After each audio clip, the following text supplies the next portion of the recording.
We had been hearing for the last couple of years that the United States, in particular the armed forces, was dealing with a crisis, and the crisis being they just didn't have enough recruits. There has been a huge surge. The Army has signed up more than 61,000 recruits just this fiscal year, already hitting their annual recruiting goal with months to go. This after all service branches surpassed their recruiting goals last year, the Army reaching 116% of its target. The question is, why? Let's talk about it this morning. It is Sheila Rondeau. She is a marketing strategist, CEO of MOGXP, and she also spent a couple of decades in the U.S. Army and also the Army National Guard, and she joins us on the wake-up call.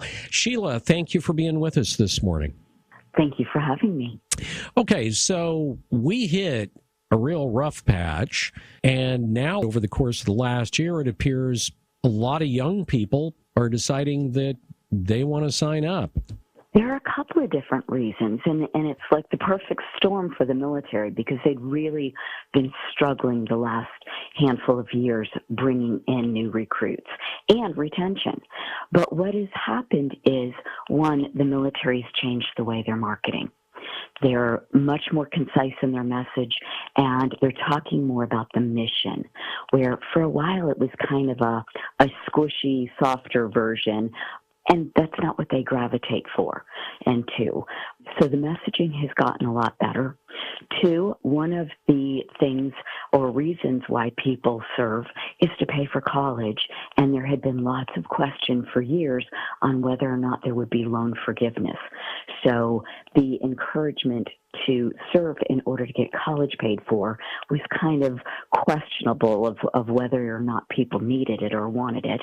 And third, we've got a new technology that is taking a lot of those entry-level positions away for those folks who don't necessarily go to college.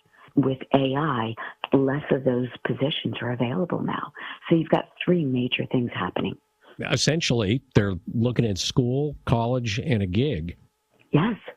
You would expect that maybe one service would be outpacing another, but it seems like in this case, it's pretty much across the board is what we're seeing. It has.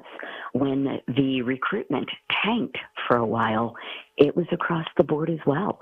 And they are all coming back because the military has gotten much more aggressive in how they're recruiting.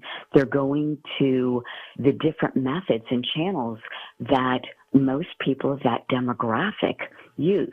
They're going to TikTok instead of print advertising or TV. These things are resonating and are more authentic to the people who they're looking to reach.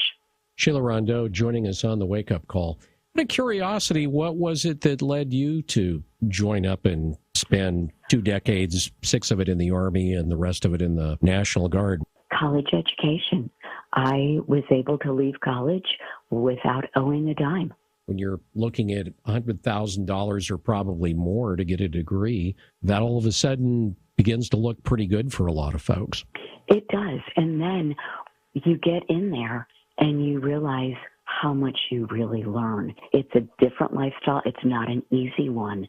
But coming off of active duty, it gave me opportunities that I wouldn't have otherwise been given. And it gave me skills. And they're talking more about that now, of what you learn, the places you go, and being part of something bigger than yourself. When you say you got out and you had opportunities that you otherwise wouldn't have, excluding debt-free college, what are some of those other opportunities that are out there that are available that maybe aren't as obvious? It is a great honor to have preferential treatment with some of the biggest companies in the world. I got picked up by Anheuser-Busch. I lived in St. Louis at the time. Anheuser-Busch was a fabulous company to work for. They gave preferential treatment, so my resume went to the top of the pile. I spent 11 years with them. Out of curiosity, what were you doing with Anheuser-Busch? Tell me you were a beer tester.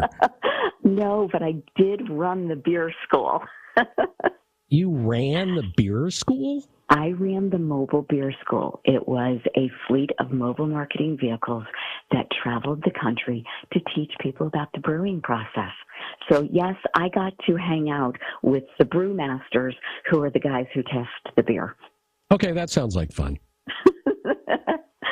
It was a lot of fun and did some amazing programs over the years. I worked for their in-house agency. I was given opportunities again, time and time again, because of the skills that I was given, and I learned through the military, operations and logistics and all of that, and how to lead. So it gave me those opportunities. Anheuser-Busch and a lot of other companies recognize those traits and look for them in employees, so they give them preferential treatment. Sheila Rondeau joining us on the wake-up call this morning. For folks that are probably, okay, what is MOGXP? I know that you work with Fortune 500 companies and Fortune 500 brands across multiple industries. Give us a little bit about your company. So MOGXP stands for Marketing Operations Group Experiential. We are an experiential marketing company, and we do big, crazy events, face-to-face, the type that needs lots of operations and logistics. But we put products in the hands of consumers where they can try them. Sheila, we appreciate you joining us on the wake-up call this morning. Thank you so much. All right. You have a great rest of your day. Thanks for being with us. Sheila Rondeau with MOGXP.